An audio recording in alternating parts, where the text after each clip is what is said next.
দেশের গণপরিবহন ব্যবস্থা বেসরকারীকরণ করে দিচ্ছে বিজেপি। এর বিরুদ্ধে তৃণমূল শ্রমিক সংগঠন লড়ছে, মমতা বন্দ্যোপাধ্যায় লড়ছেন, জানাচ্ছেন আইএনটিটিউসি রাজ্য সভাপতি ঋতব্রত বন্দ্যোপাধ্যায়।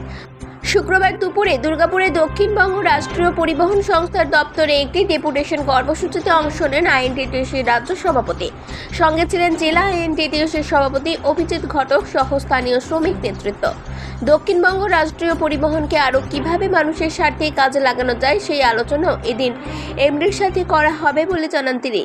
একটা বিষয় হচ্ছে, গোটা দেশ জুড়ে গণপরিবহন ব্যবস্থাকে বিজেপির সরকার তারা বেসরকারীকরণ করতে চাইছেন। মমতা বন্দ্যোপাধ্যায় তার রাজ্যের মাটিতে এই সমস্ত গণপরিবহন ব্যবস্থাকে কিভাবে বাঁচিয়ে রাখা যায়, মানুষের স্বার্থে ব্যবহার করা যায়, তার জন্য ধারাবাহিক কর্মসূচি নিচ্ছেন। শ্রমিক কর্মচারীদের বিভিন্ন বিষয় রয়েছে, আমরা সেগুলো নিয়ে আমাদের আইএনটিটিউসির অনুমোদিত যে ইউনিয়ন, ইতিমধ্যেই নর্থ বেঙ্গলে আমরা সম্মেলন করেছি, সেগুলো নিয়ে আমরা ডেপুটেশনে গিয়েছি। এসবিএসটিসির ক্ষেত্রেও আজকে এখানে আমাদের নেতৃত্ব আছেন, আমরা সেই নিয়ে ম্যানেজিং ডিরেক্টরের সাথে কথা বলবো ডিটেইলে। স্মারকলিপি প্রদানের আগে এই দিন সংস্থা চত্বরে একটি সভা অনুষ্ঠিত হয়। কেন্দ্রের শ্রম আইনের পরিবর্তনের বিরুদ্ধে সরব হন তিনি। 8 ঘন্টার পরিবর্তে 12 ঘন্টার কাজ করা হয়েছে আম্বানি আদানির দিকে তাকিয়ে। এ রাজ্যে 8 ঘন্টার কাজই থাকবে, তার বেশি করলে ওভারটাইম দিতে হবে। কেন্দ্রীয় সরকার কি করছে তা নিয়ে মাথা ব্যথা নেই, বলছেন আইএনটিটিউসি রাজ্য সভাপতি।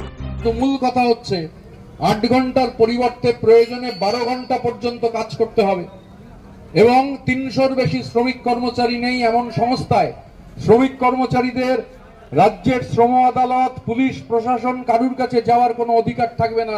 মোদ্দা কথা হচ্ছে 8 ঘন্টার কাজ আম্বানি আদানিদের স্বার্থে 12 ঘন্টা করো, ওভারটাইম দেওয়া যাবে না।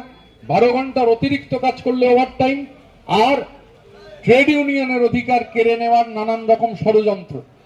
আমাদের রাজ্যের মাননীয় মুখ্যমন্ত্রী শ্রীমতী মমতা বন্দ্যোপাধ্যায়ের নির্দেশে আমাদের রাজ্যের শ্রম আইন এবং বিচার বিভাগের মন্ত্রী, আমাদের সবার অভিভাবক শ্রী মলয় ঘটক তিরুপতিতে কেন্দ্রীয় শ্রম সম্মেলনে জানিয়ে দেওয়ার ব্যবস্থা করলেন, কেন্দ্রীয় সরকার যা খুশি আইন করতে পারে, কিন্তু যতক্ষণ তৃণমূলের সরকার থাকবে বাংলার মাটিতে 8 ঘন্টা কাজের অধিকার কেউ 1 মিনিটও বাড়াতে পারবে না। 8 ঘন্টার অতিরিক্ত কেউ কাজ করলে তাকে ওভারটাইম দিতে হবে। কোথায় কেন্দ্রীয় সরকার কি করছে আমরা তা নিয়ে চিন্তিত নই।